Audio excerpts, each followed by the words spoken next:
ചെന്നുകയറിയ വേദികളെ മുഴുവൻ തൻ്റെ കാൽക്കീഴിലാക്കിയ ഒരു അസാധ്യമായിട്ടുള്ള പോപ്പ് ഗായകനുണ്ട്. ലോകത്തിലെ ഏറ്റവും അധികം ആരാധകരെ സൃഷ്ടിച്ച ഒരു അത്യപൂർവ ഗായകനുണ്ട്. മൂൺവാക്ക് എന്ന അതിമാരക ഐറ്റം ആദ്യമായി വേദിയിൽ അവതരിപ്പിച്ച് ഒടുവിൽ അത് ലോകത്തിലെ മുഴുവൻ വൈറലാക്കിയ ആ അസാധ്യ പ്രതിഭയുടെ പേരാണ് മൈക്കിൾ ജാക്സൺ അഥവാ മൈക്കിൾ ജോസഫ് ജാക്സൺ.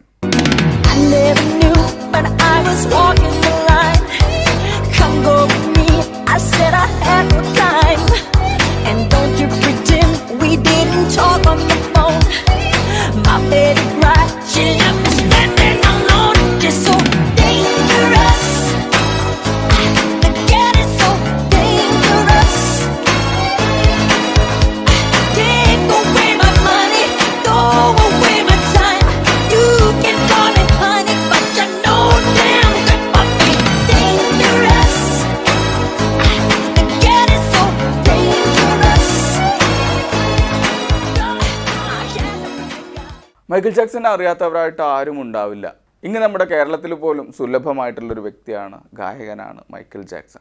സോഷ്യൽ മീഡിയകളൊന്നുമില്ലാത്ത കാലത്തും ലോകം മുഴുവൻ മലയാളികളടക്കം നെഞ്ചേറ്റിയ ഒരു അത്യപൂർവ കലാകാരനാണ് മൈക്കിൾ ജാക്സൺ. പക്ഷേ കരിയറിൻ്റെ ഏറ്റവും ടോപ്പ് ലെവലിൽ നിൽക്കുമ്പോഴും അതെല്ലാം റദ്ദാക്കും വിധം അദ്ദേഹത്തെ വിവാദങ്ങൾ വേട്ടയാടിയിരുന്നു. മൈക്കിൾ ജാക്സന്റെ ചരിത്രം പല വേദികളിൽ നിന്ന്, പല പുസ്തകങ്ങളിൽ നിന്ന്, പല വീഡിയോകളിൽ നിന്ന് നിങ്ങളെല്ലാം അറിഞ്ഞവരായിരിക്കും. ഇന്ന് ഞാനിവിടെ മുതിരുന്നത് മൈക്കിൾ ജാക്സന്റെ ചരിത്രം പറയാനല്ല. മൈക്കിൾ ജാക്സൺ ഒരു കറുത്ത വർഗ്ഗക്കാരനായിട്ടാണ് ജനിച്ചത്. പക്ഷേ നമ്മൾ അവസാനമായിട്ട് മൈക്കിൾ ജാക്സനെ കാണുന്നത് വെളുത്ത നിറത്തിലാണ്. കറുത്തവനായിട്ടുള്ള മൈക്കിൾ എങ്ങനെയാണ് വെളുപ്പിലേക്ക് മാറിയത്? ആ അത്യപൂർവ ചരിത്രമാണ് ഇന്ന് നിങ്ങളുടെ മുന്നിൽ ഞാൻ അവതരിപ്പിക്കാൻ പോകുന്നത്. സ്വാഗതം ചരിത്ര പുസ്തകത്താളിലേക്ക്.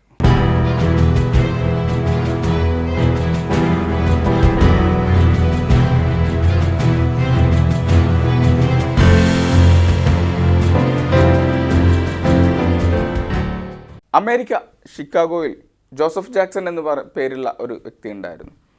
അദ്ദേഹം ഒരു സ്റ്റീൽ കമ്പനിയിലെ ക്രെയിൻ ഓപ്പറേറ്റർ ആയിരുന്നു. ചെറിയ രീതിയിൽ സംഗീതം കൈവശമുണ്ട്. ചെറിയ ട്രൂപ്പിൻ്റെ കൂടെ ഗിറ്റാർ വായിക്കാൻ പോകുന്ന ഒരാളായിരുന്നു. ഭാര്യയ്ക്കും ചെറിയ കമ്പമൊക്കെ ഉണ്ട്, പാട്ടിൽ സാക്സ്ഫോണൊക്കെ വായിക്കും. ഇവർക്ക് 9 മക്കളായിരുന്നു. ഇവരിൽ 7ാമത്തെ ആളാണ് മൈക്കിൾ ജാക്സൺ.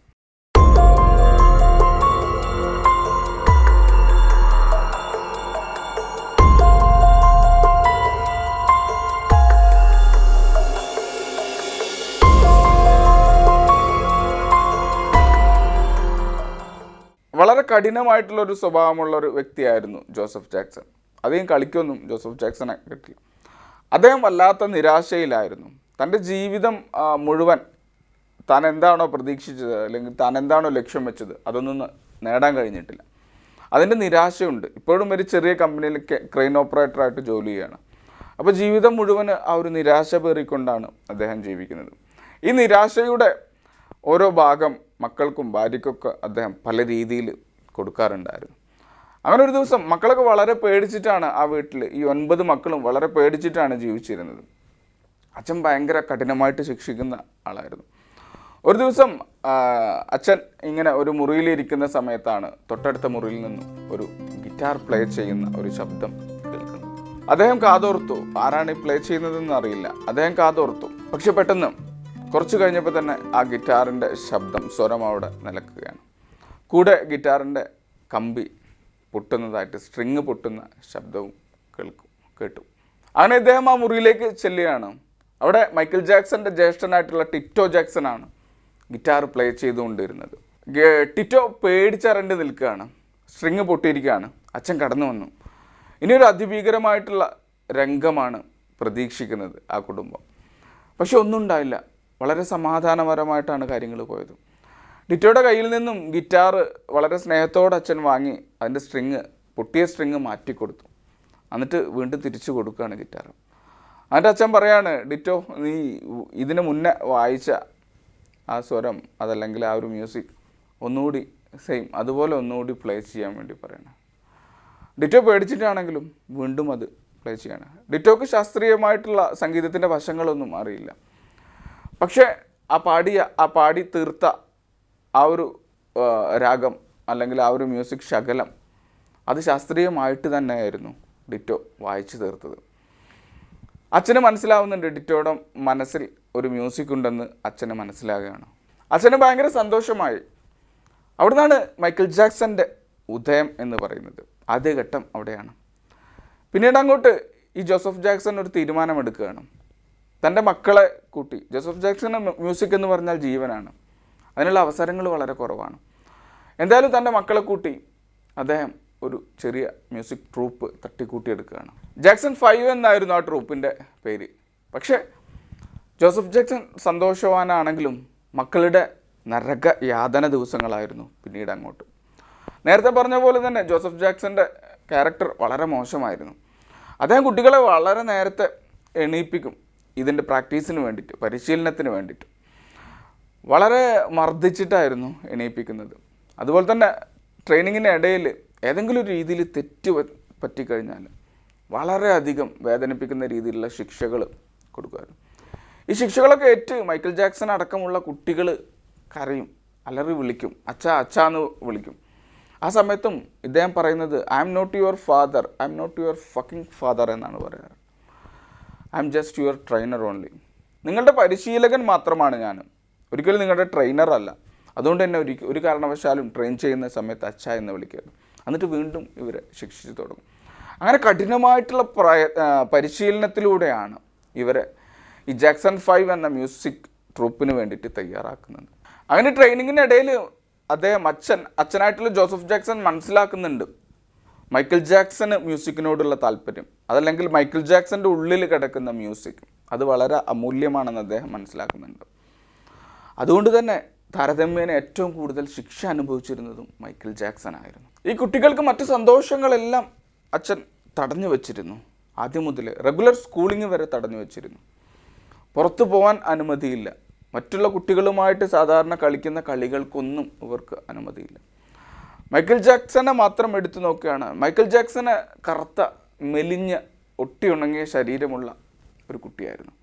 അതുകൊണ്ട് തന്നെ ജോസഫ് ജാക്സൺ വളരെ സാധാരണക്കാരനായിട്ടൊരു മനുഷ്യനാണ്. അത്രയധികം വിദ്യാഭ്യാസമുള്ള, ലോകപരിചയമുള്ള, ലോകവിവരമുള്ള, വിശാല മനസ്സുള്ള ഒരു മനുഷ്യനൊന്നും ആയിരുന്നില്ല. വളരെ ഇടുങ്ങിയ മനസ്സുള്ള ഒരു മനുഷ്യനായിരുന്നു. അതുകൊണ്ട് തന്നെ ഈ മൈക്കിൾ ജാക്സനെ നിരന്തരം ഇദ്ദേഹം പല രീതിയിൽ ഹരാസ് ചെയ്യുമായിരുന്നു. മൈക്കിൾ ജാക്സനെ വല്ലാതെ ബോഡി ഷെയ്മിങ് ചെയ്യുമായിരുന്നു. അദ്ദേഹത്തിൻ്റെ ഈ കറുപ്പ് നിറം, തൊലിയുടെ വല്ലാത്ത കറുപ്പ് നിറത്തെക്കുറിച്ച് പറഞ്ഞ് നിരന്തരം ഹരാസ് ചെയ്യുമായിരുന്നു. അദ്ദേഹത്തിൻ്റെ ഈ മെലിഞ്ഞ ശരീരത്തെക്കുറിച്ച് പറഞ്ഞ്, ഒട്ടിയ മൂക്കിന് തീരെ സൗന്ദര്യമില്ലാത്തൊരു രൂപമായിരുന്നു മൈക്കിൾ ജാക്സൻ്റെ. ഇതെല്ലാം പറഞ്ഞ് ഈ ട്രെയിനിങ്ങിനിടയിലും അല്ലാത്തപ്പോഴും അച്ഛനായിട്ടുള്ള ജോസഫ് ജാക്സൺ മൈക്കിൾ ജാക്സനെ നിരന്തരം തന്നെ ബോഡി ഷെയ്മിങ്ങിന് ഇരയാക്കിയിരുന്നു. അങ്ങനെ തച്ചു പഴിപ്പിച്ച ജാക്സൺ 5 എന്ന ട്രൂപ്പുമായിട്ട് ആദ്യത്തെ പ്രോഗ്രാം അരങ്ങേറുകയാണ്. വൻ വിജയമായിരുന്നു. വളരെ വ്യത്യസ്തമായിട്ടുള്ള മ്യൂസിക്കാണ് ആളുകൾക്ക്, പൊതുജനങ്ങൾക്ക് ലഭിച്ചത്. വളരെ വിജയകരമായിരുന്നു ആ ഒരു പ്രോഗ്രാം. അതിനുശേഷം പിന്നെ അങ്ങോട്ട് തിരിഞ്ഞു നോക്കേണ്ടി വന്നിട്ടുള്ള ജാക്സൺ ഫാമിലിക്ക് നിരന്തരം പ്രോഗ്രാമുകളായിരുന്നു. നിരവധി പ്രോഗ്രാമുകൾ അവർക്ക് കിട്ടി, പല സ്ഥലങ്ങളിലായിട്ട് കിട്ടി. പല ആളുകളും ശ്രദ്ധിച്ച് തുടങ്ങി. പല കമ്പനികളുമായിട്ടും, മ്യൂസിക് കമ്പനികളുമായിട്ടും ഈ ഒരു ജാക്സൺ ഫാമിലി ജാക്സൺ 5 എന്ന മ്യൂസിക് ട്രൂപ്പ് കരാറിലേർപ്പെട്ടു.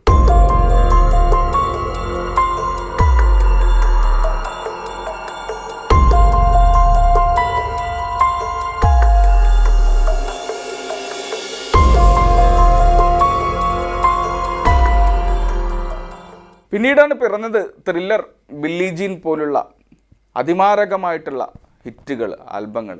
ത്രില്ലറൊക്കെ ഇപ്പോഴും നമ്മൾ കേൾക്കാം. എനിക്ക് തോന്നുന്നു ഇപ്പോഴും അതിൻ്റെയൊക്കെ റെക്കോർഡ് വിൽപ്പന തകർക്കാൻ കഴിയാത്ത മൈക്കിൾ ജാക്സൻ്റെ ഒട്ടനവധി ആൽബങ്ങൾ ഇപ്പോഴും നിലവിലുണ്ടെന്നാണ് എൻ്റെ അറിവ്.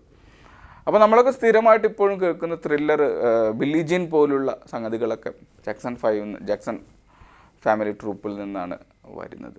ഈ കുട്ടിക്കാലത്ത് ഈ അക്രമങ്ങളും അല്ലെങ്കിൽ മൈക്കിൾ ജാക്സൺ നേരിട്ട പ്രശ്നങ്ങളും ഒക്കെ വളരെ വിശദമായിട്ട് മൂൺവാക്കർ എന്ന് പറഞ്ഞിട്ടുള്ള മൈക്കിൾ ജാക്സൻ്റെ ഒരു ആത്മകഥയുണ്ട്. അപ്പോൾ അത് വളരെ രസമുള്ളൊരു ആത്മകഥയാണ്. അപ്പോൾ അത് കഴിയുന്നവരൊക്കെ വായിച്ചു കഴിഞ്ഞാൽ അദ്ദേഹം കുട്ടിക്കാലത്ത് എത്രത്തോളം ബോഡി ഷെയ്മിങ്ങിന് ഇരയായിട്ടുണ്ടായിരുന്നു, അതല്ലെങ്കിൽ എത്രത്തോളം അടി വാങ്ങിയിട്ടുണ്ടായിരുന്നു, ഉപദ്രവം ഏറ്റ് വാങ്ങിയിട്ടുണ്ട് എന്നൊക്കെ ഈ മൂൺവാക്കറിൽ വളരെ വ്യക്തമായിട്ട് തന്നെ കൊടുക്കുന്നുണ്ട്. അപ്പോൾ എന്തായാലും സൂപ്പർ ഹിറ്റ് ആൽബങ്ങളാണ് പിന്നെ പിറന്നത്. ലോകമറിയുന്ന ആരായിപ്പോയി ജോസഫ് ജാക്സൻ്റെ മക്കൾ. അവർ സംഗീതത്തിൽ അവരുടെ കഴിവ് തെളിയിച്ചു കഴിഞ്ഞു ലോകത്തിന് മുന്നിൽ. അങ്ങനെ ബില്ലി ജീൻ ആൽബങ്ങളാണ്. ഇതിൻ്റെ 4-ാം മിനിറ്റിൽ മൈക്കിൾ ജാക്സൺ ഒരു പ്രത്യേക നൃത്ത രൂപം കാണിക്കുന്നുണ്ട്. നമ്മളെല്ലാവരും കണ്ട് അല്ലെങ്കിൽ നമ്മളെല്ലാവരും ചെയ്യാൻ ശ്രമിച്ചിട്ടുള്ളൊരു നൃത്തശകലമായിരിക്കും അത്. മൂൺവാക്ക് എന്നാണ് അതിൻ്റെ പേര്. ചന്ദ്രനിൽ നടക്കുന്ന പോലെ നമ്മുടെ തലയൊക്കെ മുന്നിലേക്കാക്കി പുറകിലേക്ക് കാല് പോകുന്നത് പോലെ ഒരു ഫീല് വരുന്ന രീതിയിൽ നടന്നു. വളരെ ചുരുങ്ങിയ നിമിഷങ്ങൾ മാത്രമാണ് അത് നടന്നത്. വളരെ സാധാരണമായിട്ടുള്ള ഒരു നൃത്ത രൂപം എന്നുള്ള രീതിയിലാണ് മൈക്കൽ ജാക്സൺ അത് അവതരിപ്പിക്കുന്നത് ആദ്യമായിട്ട് 4-ാം മിനിറ്റിൽ. പക്ഷെ അത് പുറത്തിറങ്ങിയതും സൂപ്പർ ഹിറ്റ്, മാരക ഹിറ്റ് എന്നൊക്കെ പറയുന്ന പോലെ അതുപോലത്തെ ഹിറ്റായി. ലോകം മുഴുവൻ അത് ഏറ്റെടുത്തു. ആ ഒരു ആവേശം എനിക്ക് തോന്നുന്നു ആരാധകർക്കിടയിൽ നിന്ന് ഇപ്പോഴും പോയിട്ടില്ല മൂൺവാക്കറിൻ്റെ. ഇപ്പോഴും നമുക്കത് കാണുമ്പോൾ വല്ലാത്ത ആവേശം തോന്നും. അപ്പം അന്ന് ഇതിൽ ബില്ലി ജീനിൽ ആണ് അത് ആദ്യമായിട്ട് അദ്ദേഹം ചെയ്യുന്നത്.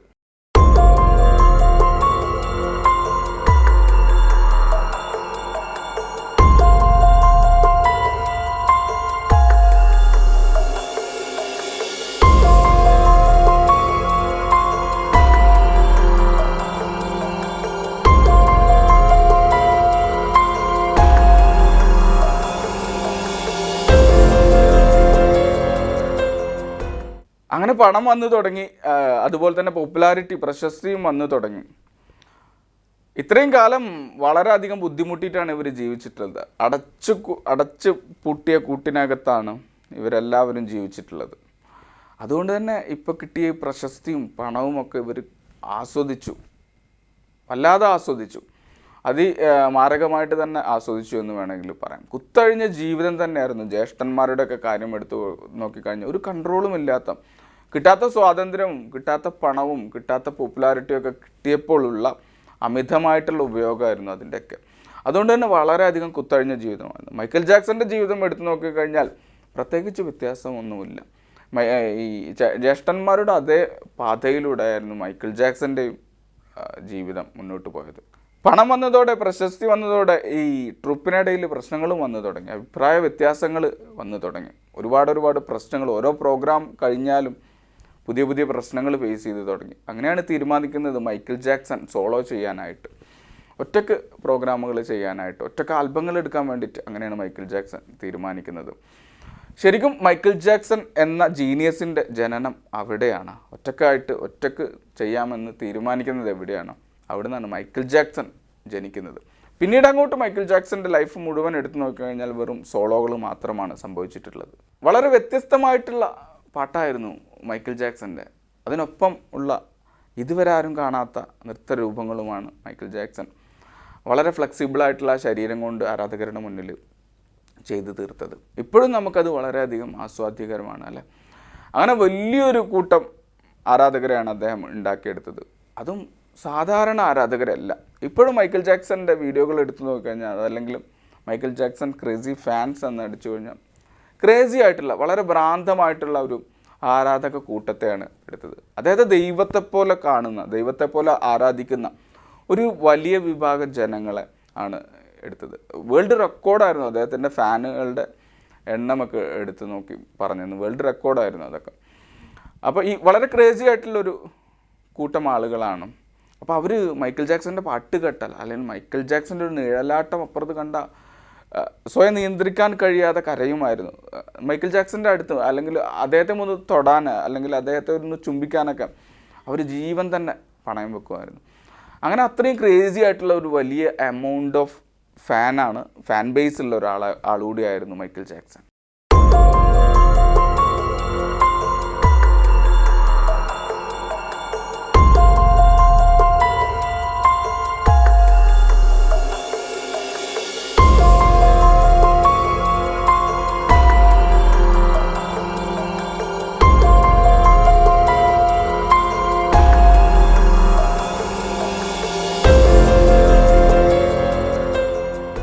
പക്ഷേ ഈ സെലിബ്രിറ്റി ലെവലിൻ്റെ ടോപ്പ് ലെവലിലും നിൽക്കുമ്പോഴും ഇതിനെല്ലാം റദ്ദാക്കും വിധം അദ്ദേഹം ഒരുപാട് പ്രശ്നങ്ങൾ നേരിട്ടിരുന്നു. ഈ സെലിബ്രിറ്റി സ്റ്റാറ്റസുകളൊന്നും അദ്ദേഹത്തിന് ആസ്വദിക്കാൻ തീരെ കഴിഞ്ഞിരുന്നില്ല.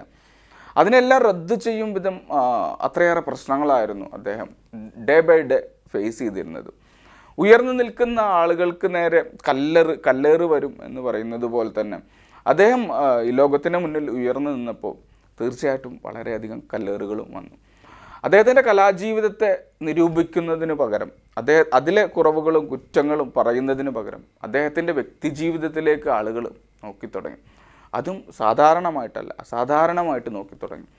അസാധാരണമായിട്ടുള്ളൊരു വ്യക്തിത്വമാണ് മൈക്കിൾ ജാക്സൺ എന്നുള്ളത് കൊണ്ട് തന്നെ അദ്ദേഹത്തിൻ്റെ ഫാമിലി ലൈഫിലേക്ക്, അദ്ദേഹത്തിൻ്റെ വ്യക്തിപരമായിട്ടുള്ള ജീവിതങ്ങളിലേക്ക് പൊതുജനം വല്ലാതെ നോക്കി. അത് നിരവധി വിവാദങ്ങൾക്ക് വഴിയൊരുക്കി. അത് നിരവധി പ്രശ്നങ്ങൾ അദ്ദേഹത്തിന് ഉണ്ടായിക്കൊടുത്തു. അതുകൊണ്ട് തന്നെ അദ്ദേഹത്തിൻ്റെ ജീവിതം, ഈ വിജയത്തിന് ശേഷമുള്ള ജീവിതം തീരെ സന്തോഷം നിറഞ്ഞതായിരുന്നില്ല. മാധ്യമപ്രവർത്തകരുടെയും പാപ്പരാസികളുടെയും ശല്യം കൊണ്ട് അദ്ദേഹത്തിന് പുറത്തേക്ക് നോക്കാൻ പറ്റാത്ത അവസ്ഥയായി. അതുകൊണ്ട് തന്നെ നിരവധി വിവാദങ്ങളാണ്, പലതരത്തിലുള്ള വിവാദങ്ങൾ അദ്ദേഹം നേരിട്ടിട്ടുണ്ട്. കുട്ടികളുമായിട്ടുള്ള ലൈംഗിക ബന്ധവുമായിട്ട് ബന്ധപ്പെട്ട ഒരു വിവാദം അദ്ദേഹത്തിന് ഉണ്ടായിരുന്നു. അദ്ദേഹത്തിൻ്റെ കറുത്ത നിറത്തിൽ നിന്ന് വെളുത്ത നിറത്തിലേക്ക് അദ്ദേഹം മാറിയ സമയത്തും വൻ വിവാദങ്ങളും വൻ പ്രതിഷേധങ്ങളുമാണ് അദ്ദേഹം നേരിട്ടത്.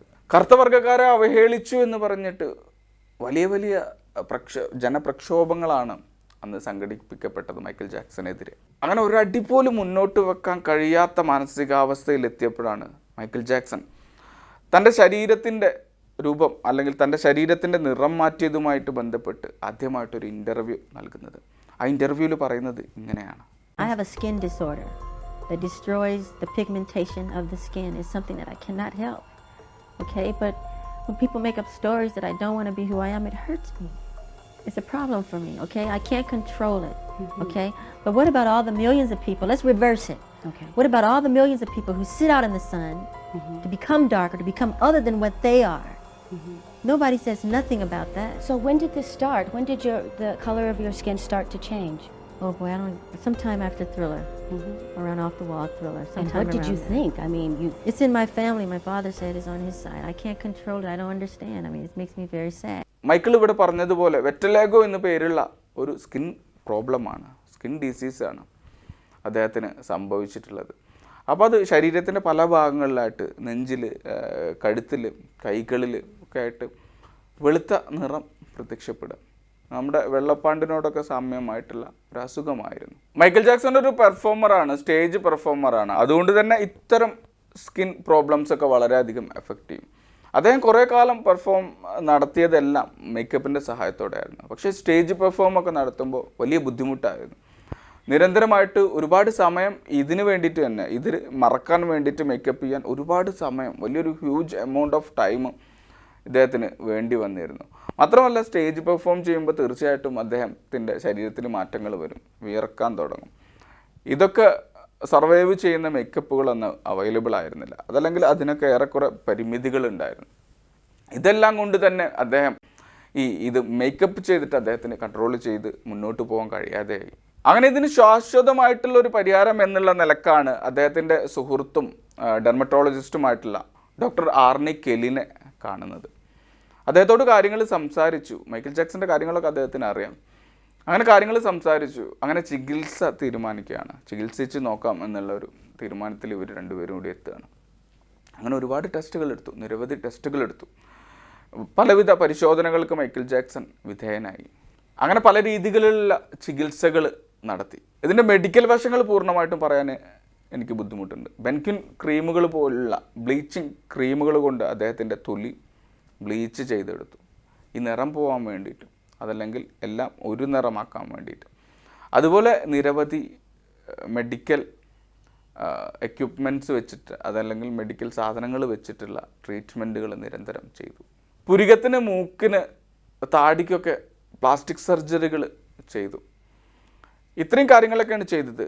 അത് വളരെ വലിയൊരു സമയബന്ധിതമായിട്ടാണ് ഇതൊക്കെ ചെയ്തു തീർത്തത്.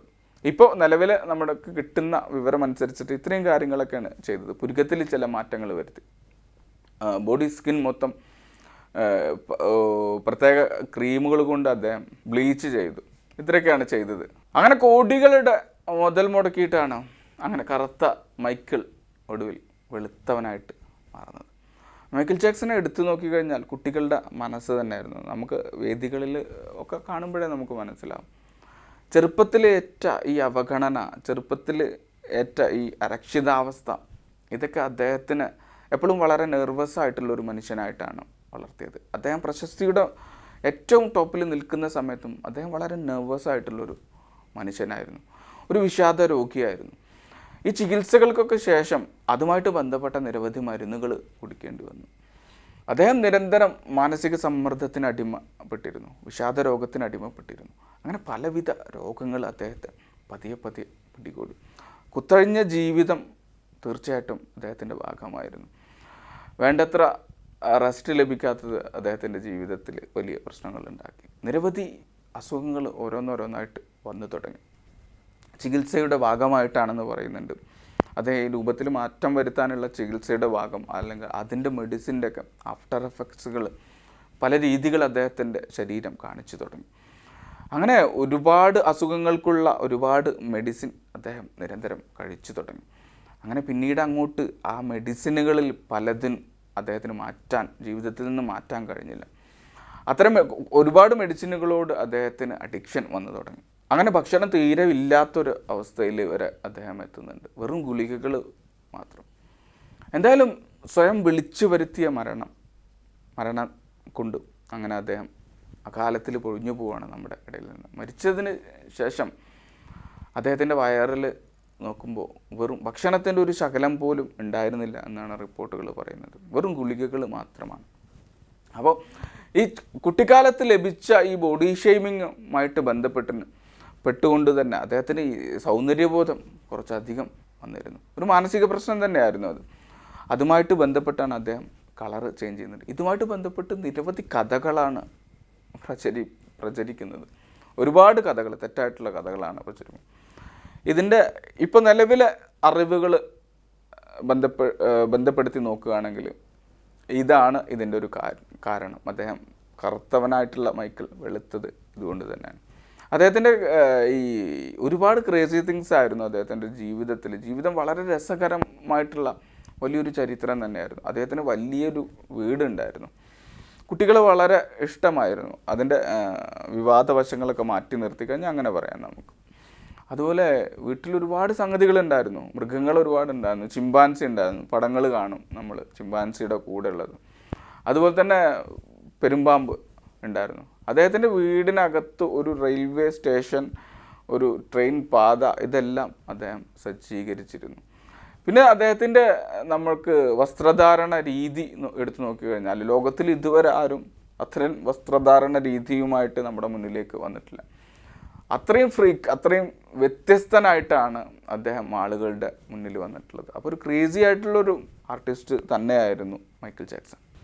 അദ്ദേഹത്തിൻ്റെ വ്യക്തിജീവിതം ഇതൊക്കെ തന്നെയാണെങ്കിലും നമ്മളതൊന്നും വെച്ചല്ല, അതിൻ്റെ അളവുകോല് വെച്ചല്ല മൈക്കിൾ ജാക്സനെ സ്നേഹിക്കുന്നത്. അതിലെല്ലാം അപ്പുറം അദ്ദേഹത്തിൻ്റെ കലയാണ്, അദ്ദേഹത്തിൻ്റെ പാട്ടിനെയാണ്. ഞാൻ വലിയൊരു ഫാനാണ്, ഒരുപാട് വർഷങ്ങളായിട്ട് ഞാൻ അദ്ദേഹത്തിൻ്റെ ഫാനാണ്. ഒരു ദിവസം പോലും ഉണ്ടാവില്ല മൈക്കിൾ ജാക്സൻ്റെ ഒരു പാട്ടിൻ്റെ ഒരു ശകലം പോലും കേൾക്കാത്ത ഒരു ലൈഫിൽ ഒരു ദിവസം പോലും കാലങ്ങളായിട്ട് ഉണ്ടാവില്ല. അത് ഞാൻ മനഃപൂർവ്വം ചെയ്യുന്നതല്ലെങ്കിൽ കൂടി എങ്ങനെയെങ്കിലും നമ്മളത് കേട്ടുപോകും. അപ്പോൾ ഷിക്കാഗോയിൽ നിൽക്കുന്ന മൈക്കിൾ ജാക്സൺ സോഷ്യൽ മീഡിയകളൊന്നും ഇല്ലാത്ത കാലത്ത് നമ്മുടെ കേരളത്തിൽ ഉള്ള എന്നെപ്പോലുള്ള അതിസാധാരണമായിട്ടുള്ളൊരു മനുഷ്യനെ സ്വാധീനിക്കാൻ കഴിയുന്നുണ്ടെങ്കിൽ അദ്ദേഹം അപാര നക്ഷത്രം തന്നെയാണ്, അംഗീകരിച്ചു കൊടുക്കേണ്ട വ്യക്തിത്വം തന്നെയാണ്. അന്ന് സോഷ്യൽ മീഡിയകളൊന്നും ഇല്ല, ഇന്നത്തെ പോലെ യൂട്യൂബോ അതല്ലെങ്കിൽ ഇതൊക്കെ അതിൻ്റെയൊക്കെ ഒരു സ്റ്റാർട്ടിങ് ടൈമായിരിക്കും മേ ബി. ആ ഒരു സമയത്തു കൂടി അദ്ദേഹം ഇങ്ങനെ നമ്മളെ വികാരഭരിതമാക്കിയിട്ടുണ്ടെങ്കിൽ, അതല്ലെങ്കിൽ മരണത്തിന് ഇത്രയും വർഷങ്ങൾക്ക് ശേഷവും ഇപ്പോഴും മൈക്കിൾ ജാക്സൺ എന്ന പേര് ഒന്നാം നിരയിൽ തന്നെ നിൽക്കുകയാണെങ്കിൽ അദ്ദേഹം ഉണ്ടാക്കി വെച്ച ആ ഒരു സംഗതി ചെറുതല്ല. അപ്പോൾ ഇതൊക്കെയാണ് മൈക്കിൾ ജാക്സണുമായിട്ട് ബന്ധപ്പെട്ട് പറയാനുള്ളത്. ഇത് മൈക്കിൾ ജാക്സൻ്റെ ചരിത്രമല്ല ഞാൻ പറഞ്ഞിട്ടുള്ളത്. മൈക്കിൾ ജാക്സൻ്റെ ചരിത്രം മുൻവാക്കറിനെ ബേസ് ചെയ്തിട്ട് മറ്റൊരു അധ്യായമായിട്ട് ചെയ്യാമെന്ന് പ്രതീക്ഷിക്കുന്നുണ്ട്. അദ്ദേഹം കറുത്ത സ്കിന്നിൽ നിന്ന് വെളുത്തത് എങ്ങനെയെന്ന് മാത്രമാണ് ഞാൻ ഇതുമായിട്ട് ബന്ധപ്പെട്ട് പറയാൻ ഉദ്ദേശിച്ചത്. എന്തായാലും ഇവിടെ മൈക്കിൾ ജാക്സൻ്റെ ഈ അധ്യായം ഇവിടെ അവസാനിപ്പിക്കുകയാണ്. അടുത്ത ആഴ്ച മറ്റ് ഒരു ചരിത്ര താളുമായിട്ട് വീണ്ടും കാണാമെന്ന് പ്രതീക്ഷിക്കുന്നു. അതുവരേക്കും